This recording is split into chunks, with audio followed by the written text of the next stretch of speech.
महादेव गए दर्शन करने के लिए। ऐसा सुंदर त्रिपुंड और महाराज पूरे अंग पे भभूत लगा करके मणिकर्णिका घाट की बागंबर लिपटाए महादेव पहुंच गए सीधे वृंदावन। वृंदावन जाकर के कुछ सखी से बोले, हम भविष्य कथन करने वाले हैं, हमने सुनिए यहाँ के राजा जो नंद बाबा उनके लाला भयो है, नहीं जाके उनको समाचार दो।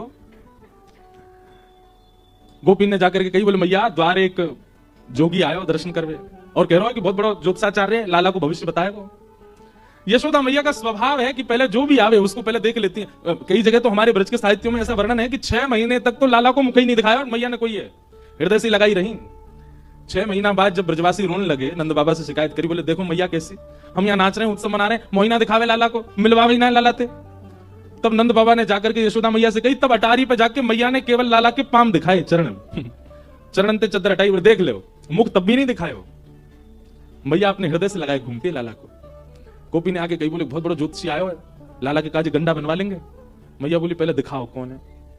अटारी से मैया ने जैसे ही देखी महाराज महादेव का रूप देख करके, जब सासू मां मूर्छित हो गई थी स्वयं की, तो और लोगों का तो क्या ही हो। जैसे यशोदा मैया ने देखी, मेरी तू बाबड़ी है गई है, कौन है पकड़ लाई है, या के पास लेके जाऊंगी मैं लाला है, या को रूप देखियो, गले में सांप पहन के डुल्ला है। अच्छा ठाकुर महादेव को जब अपना श्रृंगार विशेष करना होता है तो वैसे तो एक ही सांप रहेगा, लेकिन जब विशेष श्रृंगार करते हैं तो विशेष सर्प जाते हैं महादेव के संग। अब मैया द्वार पे आ गो, जोगी क्या करें, बोले अरे बाबा मोड़ान के एक ही काम है, दक्षिणा दे दो सबरे चले जाएंगे।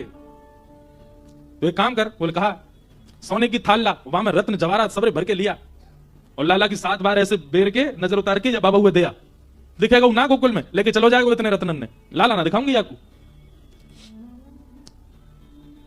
ले भिक्षा चली नंदरानी कंचन थाल सजाया, लो भिक्षा बजोगी जाओ। भिक्षा लेकर के जैसी मैया गई, जाकर के रत्न आभूषण सब प्रस्तुत कर दिए।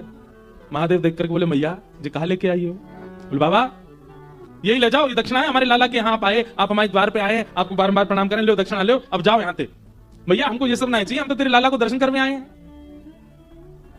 मैया बोली मेरो लाला फोटून में भी सांप देख ले तो डर जाए, तुम तो सांची के लटका के डोल रहे हो, कानन में कुंडल नहीं है, देख कैसे बिच्छू पकड़ के बैठे हैं, बिच्छू के डंक यहां लगा रखे हैं महादेव ने, बिच्छू लटक रहे, कैसे भोले बाबा है। मैया या एक सांप तो इतना भय खा रही है, तेरो लाला 1000 फण वाले सांप पे सो है। यशोदा मैया बोली मेरे लाला के शत्रु सो मैं 1000 फण वाले सांप पे, ऐसी बोल लो बाबा है, मेरे लाला सर्प के आसन पे सो। अरे मैया तू जानती नहीं अपने लाला को, त्रिलोकीनाथ है, पर ब्रह्म है, देवी देवता सब बाकी आगे नतमस्तक नहीं। बोले बाबा सबरे त्रिलोकी में हल्ला कर दियो, देवी देवता ने मना कर दियो, मेरे लाला कोई तो नहीं मिलेगा। महादेव बोले ना चाहिए तेरी दौलत भिक्षा, ना चाहिए तेरी दौलत, ना ये कंचन माया हो मैया, ना ये कंचन माया, तेरे लाल को दर्श करा दे मैया, तेरे लाल को दर्श करा दे, मैं बड़ी दूर ते आयो हो मैया, बड़ी दूर मैया, काशी ते चल के आया हूं, बहुत लंबा समय लगा मैया, कछु नहीं चाहिए, बस अपना लाला दिखा दे। मैया बोली लाला तो ना मिलोगे बाबा, और कछु बता। महादेव ने थोड़ी अपनी भ्रगुटी टेढ़ी करी, त्रिशूल गाड़ दिया और बैठ गए। मैया तू अभी साधुन की हट जाने ना है, हम तेरे द्वार पे ही बैठे रहेंगे, आज नहीं तो कल, कल नहीं तो परसों, कभी तो तेरे लाला ने करके आवेगा, तब देख लेंगे बाको।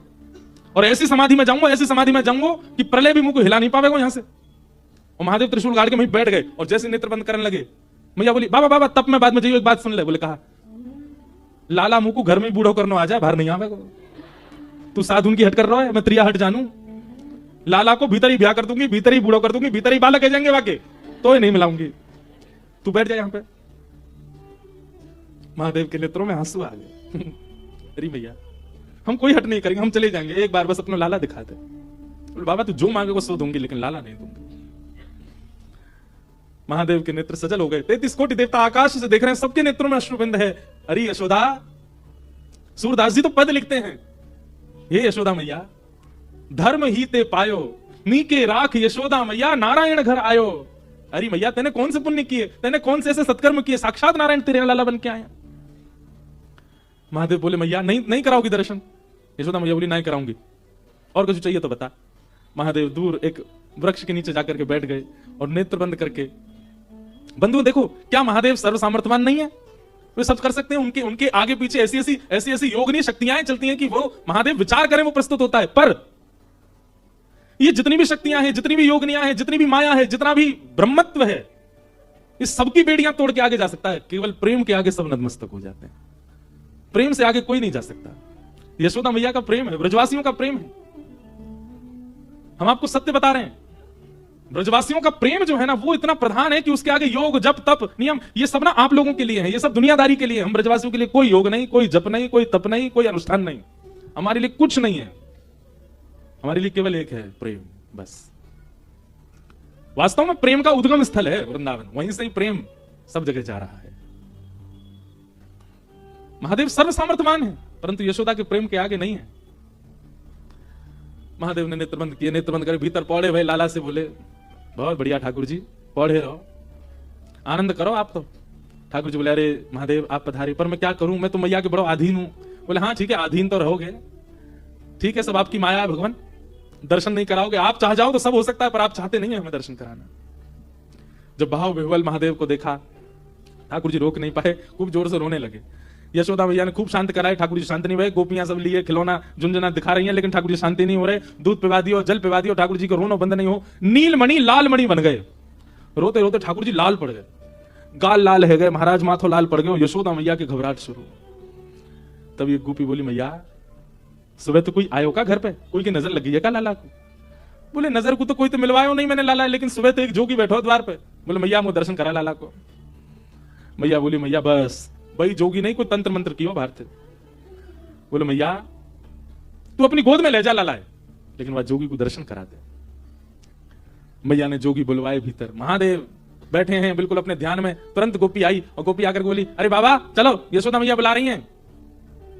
महादेव बोले, यशोदा मैया तो कह दो समय ना हमारे पास, इतनी देर तक हम द्वार पे खड़े रहे तब तो मिलवाया नहीं, अब बुला रही है भीतर, जरूर कोई आफत आई होगी।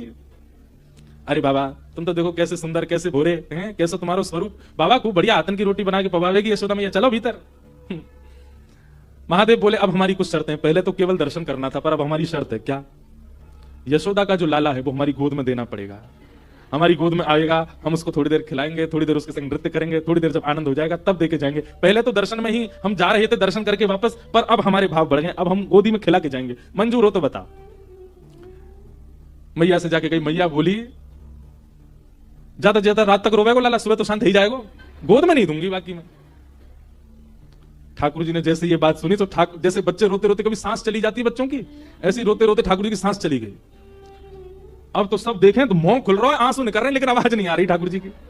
सबने गोद में लिए, खूब थप्पी दी, ठाकुर जी की सांस नहीं आवे। गोपी बोली, मैया बाबा टोटका करो बाहर थे, बाहर गोद में दे दियो मैया, लेकिन मैं बुला ले भीतर। लाला से बड़ो कुछ नहीं है।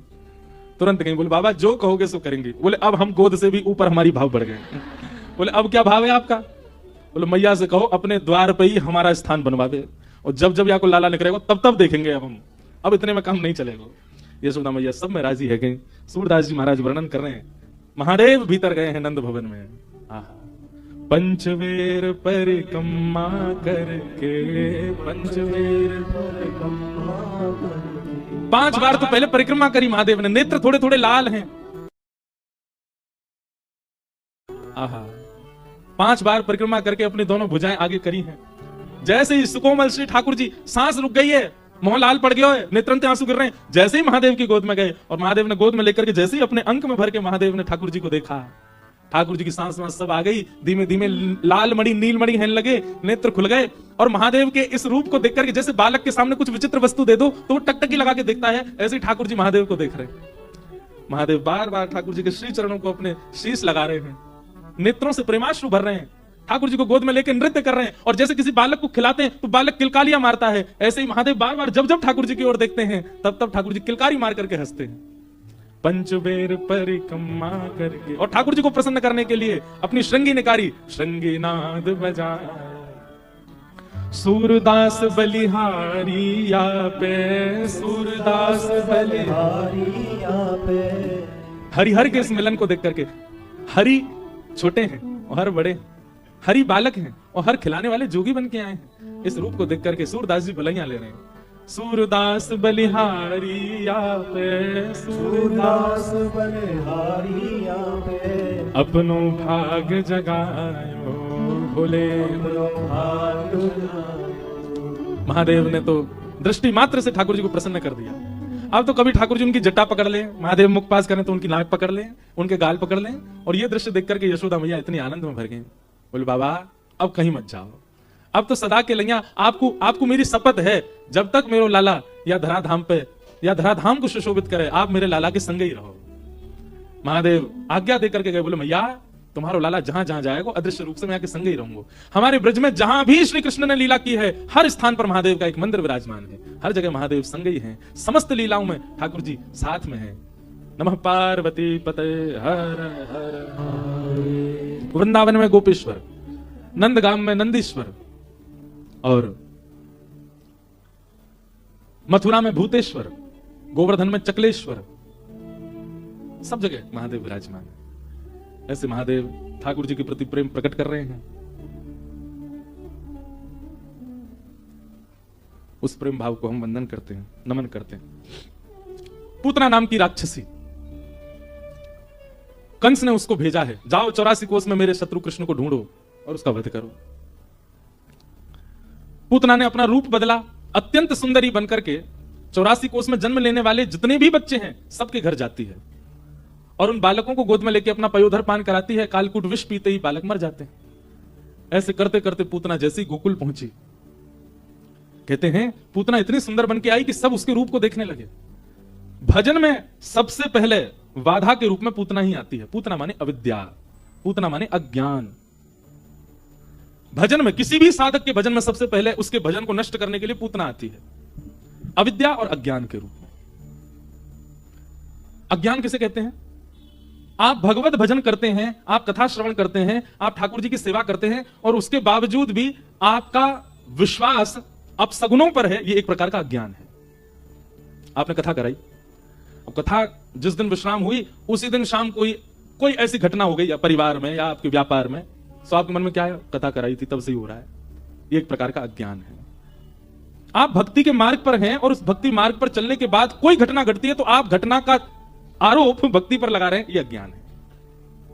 महाराज जी पहले तो हम बहुत बढ़िया थे, जब से हमने गुरु दीक्षा ली है हमको लगता है हमारे गुरु जी अच्छे नहीं है, तभी हमको इतनी पीड़ा, बुखार ही नहीं उतरता हमारे घर में ये होता है। ऐसा क्यों? आप गुरु पर, आप भक्ति पर, आप भगवान पर प्रश्न थोड़ी उठा सकते हैं। ये अविद्या है, ये अज्ञान है। अगर आप अपने इष्ट के उपासक हैं, अगर आप अपने गुरु मंत्र का जाप करते हैं, अगर आप अपने ठाकुर की सेवा और एक इष्ट के प्रति पूर्ण श्रद्धा समर्पण रखते हैं, उसके बाद घटने वाली जो भी घटना है उसकी जिम्मेवारी आप अपने ऊपर लोगे, ना कि किसी और पर थापो। अगर आप किसी और पर उसका भाव मतते हैं, यही अविद्या है, यही अज्ञान है। ब्याह में गई थी हमारी बेटी, तब से इसको कुछ हो गया है। ये अपशकुन उन लोगों को होते हैं जो भगवत भाव में व्यवस्थित नहीं है। कभी कभी मेरे मन में एक बात आती है, भगवान भागवत जी से मंगल करें, पर लोग कहते हैं हम पे किसी ने कुछ करवा दिया, हमारे ऊपर किसी ने कुछ बांध दिया। तो आपको पता है हमको हजारों लोग देखते हैं, हजारों लोग सुनने कथा आते हैं, और उन हजारों में कई लोग तो परम मित्र आते हैं। परम मित्र समझ जाओ, परम मित्र का मतलब वो यही देखने और करने आते हैं कि इन पे क्या करें हम। तो हमको तो एक नहीं, हमको तो हजारों लोगों के द्वारा बांधवा देना चाहिए सिर पे, घर में कुछ हो जाए, कुछ नहीं। हमारे माई श्यामाजू को राज, जब सिर पे ठाकुर विराजमान है, गुरुदेव की कृपा विराजमान, फिर कोई कुछ नहीं कर सकता। पर आपने गुरु, आपने भगवत भाव, आपने आराध्य को केवल इसलिए भजा है, केवल इसलिए उनकी सन्निधि ग्रहण कर रहे हैं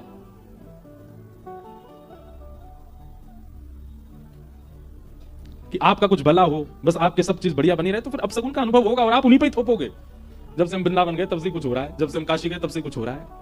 नहीं, ये सब आपके प्रारब्ध हैं, प्रारब्ध कर्म से ही सब भोगते हैं। इसलिए इसी को अविद्या कहते हैं। यही पूतना है कि आप भजन करने के बावजूद भी घटने वाली घटनाओं को भजन पर थोप रहे हैं। जब से हमने भक्ति करना शुरू किया तब से ऐसा हो रहा है। नहीं, एक रूप पूतना का। दूसरा रूप पूतना का क्या है? आपका भजन प्रधान है, आपकी कथा प्रधान है, आपके गुरु प्रधान है, आपके इष्ट प्रधान है, पर इन प्रधानताओं में जिस कारण से आपका मन नहीं लगता वही पूतना है। जो भी वस्तु, जो भी व्यवस्था, जो भी व्यक्ति आपके भजन में बाधक बन रहा है वही पूतना है। जिसके कारण ना आप कथा में मन लगा पा रहे, जिसके कारण ना आप भक्ति कर पा रहे, जिसके कारण ना आप गुरु निष्ठा कर पा रहे, वो कारण ही पूतना है। जो आपको भगवत मिलन में बाधा बन रही है, पूतना।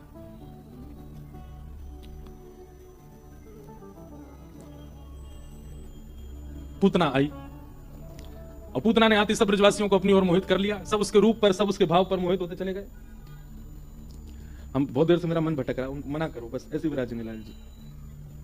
बोलो वृंदावन बिहारी लाल की। पूतना आई, पूतना ने आकर के सबको अपनी ओर आकृष्ट किया। नंद भवन में जाकर के उसके रूप को देख करके, उसके सौंदर्य को देख के यशोदा मैया को लगा अच्छे घर की है। लाल जी जैसी मांगे उसने प्रदान कर दिया। यशोदा मैया के लाल जी देते ही पूतना ने अपनी गोद में लिए। यशोदा मैया किसी कार्य में चली गई, पयोधर का जैसी पान कराया, भगवान ने उसके प्राणों को पिया और पूतना का वध हुआ। बोलो भक्त वत्सल भगवान की। 6 दिन के ठाकुर जी ने पूतना का वध किया। है तो बहुत विस्तृत चर्चा पूतना मर्दन की। पूतना का वध किया, विशाल रूप धारण किया था। सब ब्रजवासियों ने उसकी संस्कार आदि किए। तत्पश्चात ठाकुर जी अब 3 महीना के भये, और जैसे ही लाला 3 महीना के भये, ठाकुर जी ने पहली बात आज करवट बदली। जैसे ही लाल जी अपनी जगह से हिले, पूरे ब्रजमंडल में उत्सव मनने लगा। बोले काय बात को उत्सव? अरे नंद जी के लाला ने आज करवट ली है। करवट उत्सव हुआ। सब ब्रजवासी आए। मैया ने भीड़ जान करके ठाकुर जी को एक बैलगाड़ी के नीचे सुवाई दिया। सक्टासुर नाम का दैत्य आया। ठाकुर जी ने अपने पाद प्रहार से बैलगाड़ी को पलट दिया और सक्टासुर का वध हो गया। 3 महीना के ठाकुर जी ने।